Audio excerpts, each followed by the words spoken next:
نحمده ونصلي ونسلم على رسوله الكريم اما بعد فاعوذ بالله من الشيطان الرجيم بسم الله الرحمن الرحيم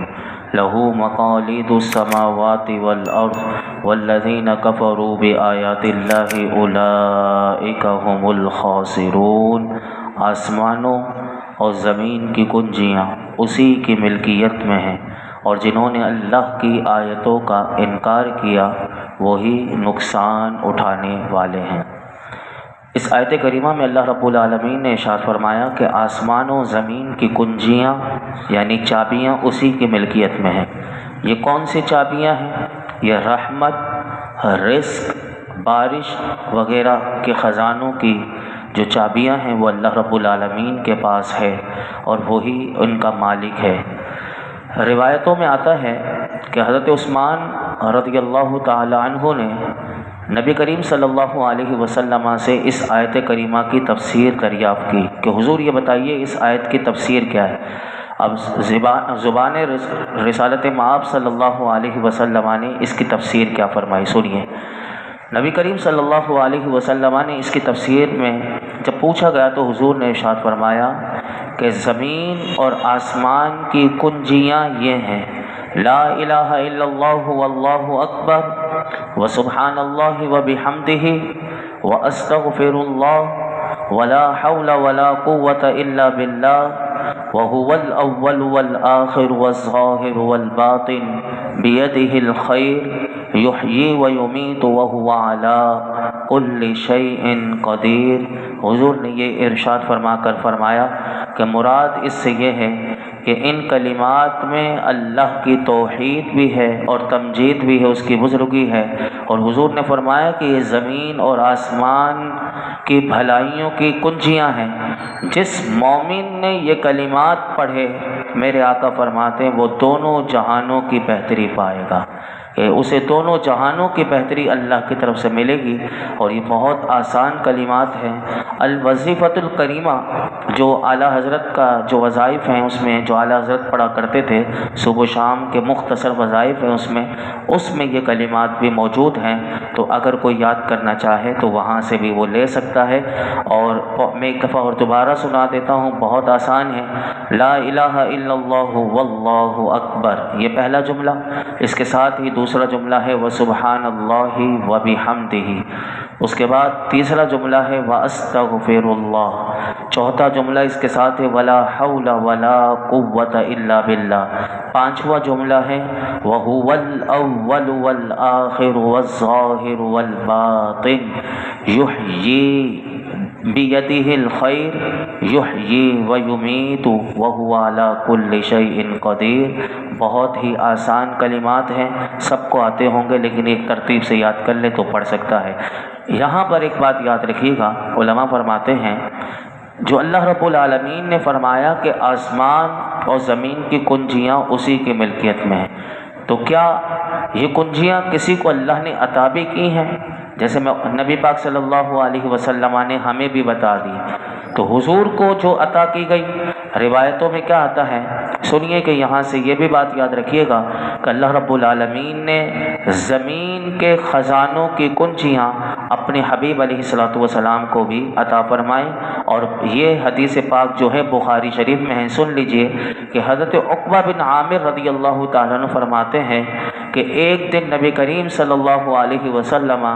شہدائے احد پر نماز پڑھنے کے لیے تشریف لے گئے، جیسے میت پر نماز پڑھی جاتی ہے۔ پھر حضور نے نماز جنازہ پڑھنے کے بعد ممبر پر جلوہ افروز ہوئے اور حضور نے کیا ارشاد فرمایا سنیے۔ فرمایا کہ میں تمہارا پیش رو ہوں اور میں تم پر گواہ ہوں، اور بے شک خدا کی قسم میں اپنے حوض کو اب بھی دیکھ رہا ہوں، اور مجھے زمین کے خزانوں کی کنجیاں، یا یہ فرمایا راوی کہتے ہیں مجھے زمین کی کنجیاں عطا فرمائی گئیں، اور بے شک خدا کی قسم مجھے تمہارے متعلق یہ ڈر نہیں کہ میرے بعد تم شرک کرنے لگو گے، بلکہ مجھے اندیشہ ہے کہ تم دنیا کی محبت میں پھنس جاؤ گے۔ اللہ اکبر، کہ حضور کی امت شرک نہیں کرے گی۔ جیسے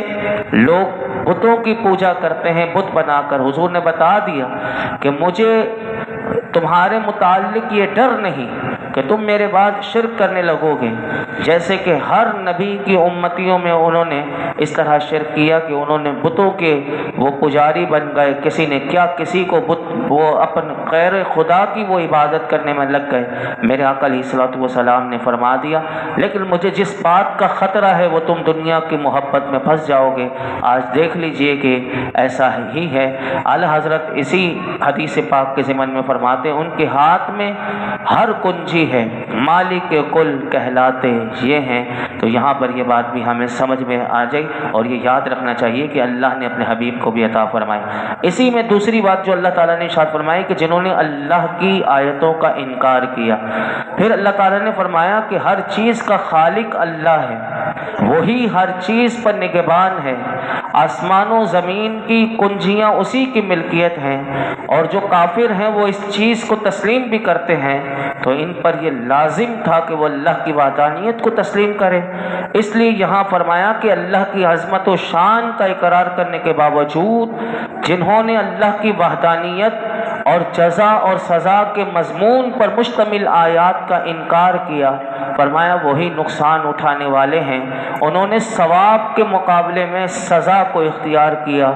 اور اپنے اندر جو کفر اور نفاق تھا اس کی چابی سے انہوں نے اپنے لیے عذاب کے دروازے کھول دیے۔ تو یہاں سے علماء کہتے ہیں کہ اس آیت کے اس حصے سے معلوم ہوا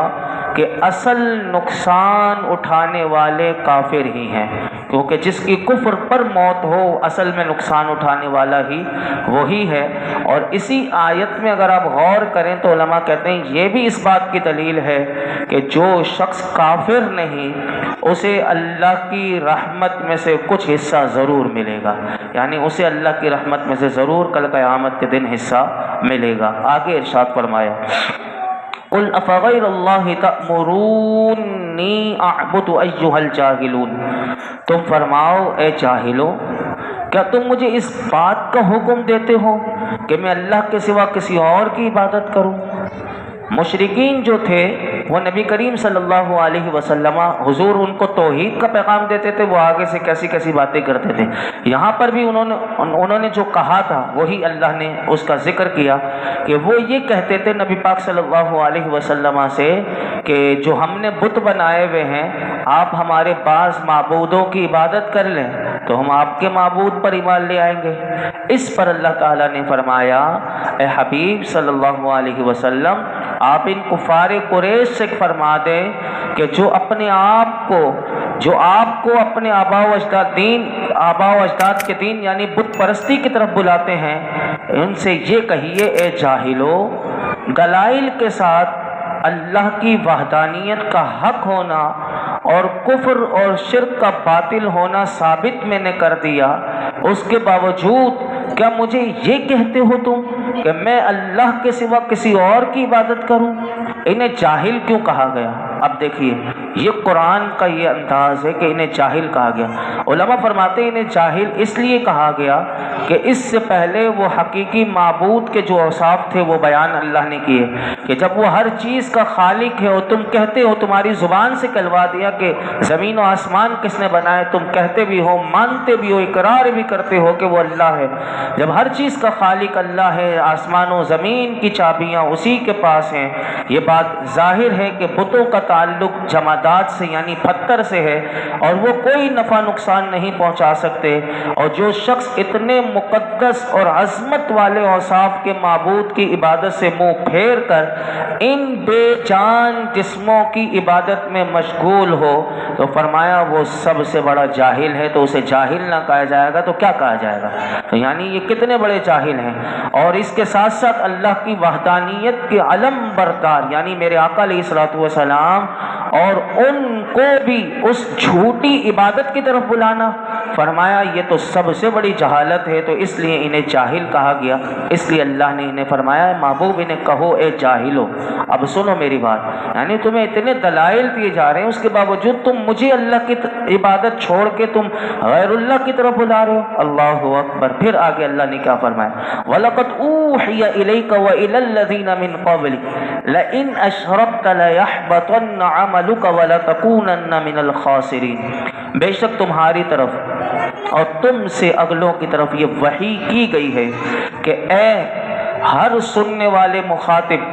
اگر تو نے شرک کیا تو ضرور تیرا ہر عمل برباد ہو جائے گا اور ضرور تو خسارہ پانے والوں میں سے ہو جائے گا۔ اس آیت کریمہ میں اللہ رب العالمین نے ارشاد فرمایا ہے حبیب بے شک آپ کی طرف اور آپ سے پہلے رسولوں کی طرف یہ وحی کی گئی کہ اگر بالفرض تم نے اللہ کا شریک کیا تو ضرور تمہارا ہر عمل برباد ہو جائے گا اور ضرور تم خسارہ پانے والوں میں سے ہو جائے گا۔ یہاں پر بہت سے لوگوں نے ٹھوکر کھائی ہے۔ یہاں اس آیت کریمہ کا ترجمہ کرتے ہوئے ڈائریکٹ حضور سے، اب حالانکہ علماء فرماتے ہیں یہاں خطاب حضور سے ہے، لیکن سننے والے مراد آپ کی امت اور جتنے لوگ ہیں قیامت تک آئیں گے وہ مراد ہیں۔ تو اللہ تعالیٰ نے اپنے حبیب کو، تمام انبیاء کو شرک سے معصوم فرمایا۔ یہ بات یاد رکھیے گا کہ نبی اور جتنے جو اللہ کے حبیب ہیں، جتنے انبیاء آئے، وہ سارے شرک سے معصوم ہوتے ہیں، ان سے گناہ ہو ہی نہیں سکتا، یہ ناممکن ہے۔ تو یہاں پر اس چیز کو اگر اور سمجھنا ہو تو علماء کہتے ہیں اس آیت میں ایک ناممکن چیز کو ناممکن چیز پر موقوف کر کے سمجھایا گیا۔ جیسے اگر آپ قرآن میں اگر دیکھیں تو 25ویں پارے میں بھی یہ آیت کریمہ آئے گی، اس میں ایک ناممکن چیز ہے اور اس کو ناممکن چیز پر رکھ کر سمجھایا گیا۔ جیسے حضور سے فرمایا قل ان کان للرحمن ولد فانا اول العابدین، کہ وہ کہتے تھے کہ اللہ کا بیٹا ہے، نعوذ باللہ۔ تو اللہ نے فرمایا کہ محبوب ان سے فرماؤ تم ایک ناممکن بات کو فرض کر کے ان سے کہو میں کہتا ہوں اگر رحمان کے لیے کوئی بیٹا ہوتا تو سب سے پہلے میں اس کی عبادت کرنے والا ہوتا، یعنی رحمان کے لیے کوئی عبادت نہیں، تو ایک ناممکن چیز ہے۔ تو یہاں پر یہ بات ہمیں سمجھائی گئی کہ جو شرک کرتا ہے تو اسے بتا دیا کہ تم جو شرک کرے گا اس کا ہر عمل برباد ہو جائے گا، اور جس کا ہر عمل برباد ہو جائے تو فرمایا سب سے بڑا خسارہ پانے والے میں سے وہی شخص ہوگا۔ پھر آگے ارشاد فرمایا بل اللہ فاعبد وکن من الشاکرین، بلکہ اللہ ہی کی بندگی کر اور شکر گزاروں میں سے ہو جا۔ پھر اللہ نے فرمایا محبوب مشرکین جو آپ کو بتوں کی پوجا کرنے کے لیے کہتے ہیں، آپ ان کی بات کی طرف توجہ نہ دیں بلکہ آپ اللہ ہی کی بندگی کرتے رہیں۔ اللہ نے اپنے فضل و کرم سے جو نعمتیں آپ کو عطا فرمائی ہیں اس پر اللہ کی عبادت بجا لا کر ان کی شکر گزاری کرتے رہیں۔ اگر یہ آیت ہم سمجھیں تو ہمارے لیے بھی یہی پیغام ہے کہ اللہ نے ہمیں جو اتنی بڑی ایمان کی دولت دے دی اور ہمیں اس بت پرستی سے اللہ نے بچا لیا اور ہمیں گمراہی سے بچایا ہے، تو ہمیں تو اللہ کی عبادت کرتے ہوئے اور جو نعمتیں اللہ عطا کر رہا ہے ہمیں بھی اس کی شکر گزاری کرتے ہوئے زندگی گزارنی چاہیے۔ پھر اللہ تعالیٰ نے آگے ارشاد فرمایا وما قدر اللہ حق قدری والارض جميعا قبضته یوم القیامت والسماوات مطویات بیمینہ سبحانہ وتعالی عما یشرکون، اور انہوں نے اللہ کی قدر نہ کی جیسا اس کی قدر کرنے کا حق تھا، اور قیامت کے دن ساری زمین اس کے قبضے میں ہوگی اور اس کی قدرت سے تمام آسمان لپیٹے ہوئے ہوں گے اور وہ ان کے شرک سے پاک اور بلند ہے۔ اللہ تعالیٰ نے یہاں پر بڑی زبردست ایک بات ان کو سمجھائی اور فرمایا محبوب جو مشرکین آپ کو بتوں کی پوجا کرنے کی دعوت دے رہے ہیں انہوں نے اللہ کی قدر ایسی نہ کی جیسی اس کی قدر کرنے کا حق تھا، اسی وجہ سے وہ شرک میں مبتلا ہوئے۔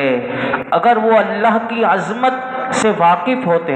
اور اس کا مرتبہ پہچانتے تو ایسا کیوں کرتے کہ وہ خود بھی اور آپ کو بھی اس طرف بلا رہے ہیں۔ اس کے بعد پھر اللہ نے اپنی عظمت اور جلالت کو بیان کرتے ہوئے فرمایا سنو اس رب العالمین کی جلالت و شان کیا ہے۔ فرمایا قیامت کے دن یہ ساری زمین اس کے قبضے میں ہوگی اور اس دن کوئی بھی زمین کے کسی حصے پر، جیسے آج لوگ یہ میری زمین ہے، یہ میرا حصہ ہے، فلاں زمین میری ہے، فرمایا قیامت کے دن کوئی بھی زمین کے کسی حصے پر اپنی ظاہری ملکیت کا دعویٰ نہ کر سکے گا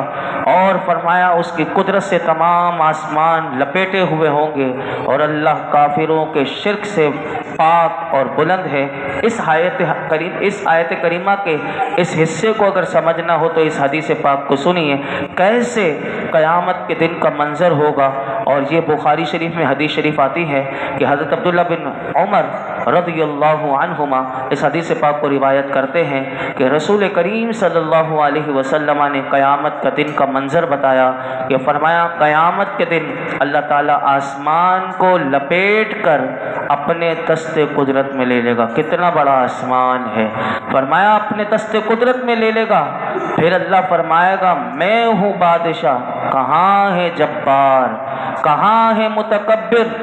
ملک و حکومت کے تابعدار کہاں ہیں؟ پھر اللہ زمینوں کو لپیٹ کر اپنے دست قدرت میں لے لے گا، یہ جو ساری زمین ہے، اور پھر فرمائے گا یہی کہ میں ہوں بادشاہ، کہاں ہے زمین کے بادشاہ؟ کوئی جواب نہیں دے گا۔ آگے یہی آیتیں دوبارہ آئیں گی کہ پھر اللہ فرمائے گا لمن الملک اليوم، آج کس کے لیے بادشاہت ہے؟ پھر اللہ نے خود ہی بتا دیا للہ الواحد القہار، کہ اللہ ہی کے لیے، کہ جو واحد ہے، جو ہر ایک پر غالب ہے، اسی کے لیے بادشاہت ہے، اور وہی بادشاہ ہے حقیقتاً۔ اللہ رب العالمین ہمیں ان آیات میں غور و فکر کرنے کی توفیق عطا فرمائے، اور اللہ ہمیں اپنی معرفت عطا فرمائے، اپنے حبیب کی معرفت عطا فرمائے، اور قرآن و سنت کا نور عطا فرمائے۔ الحمدللہ رب العالمین،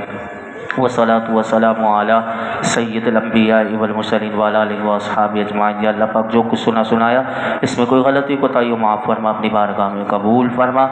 رب کریم ہمیں ہر قسم کے بدبختی والے کاموں سے بچا لے، اللہ زوال نعمت سے بچا لے، احساس نعمت دے دے۔ اللہ تیری نعمتیں اتنی ہیں، اللہ ان کا احساس عطا کر دے، احساس کے بعد ہماری زبان و دل شکر کرنے والے بن جائے۔ اللہ ہمیں شکر کی دولت دے دے، اللہ ظاہری باطنی ہر لحاظ سے شکر گزار بندہ بنا دے، عبادتوں میں لذتیں عطا کر دے، نمازوں میں خشوع خضوع دے دے یا رب العالمین، سجدوں کی لذتیں دے دے، اپنی محبت کی چاشنی عطا کر دے۔ اے رب کریم اپنے محبوب کی محبت دے دے، اللہ ہر قسم کی بناوٹ، غرور، تکبر، ریاکاری،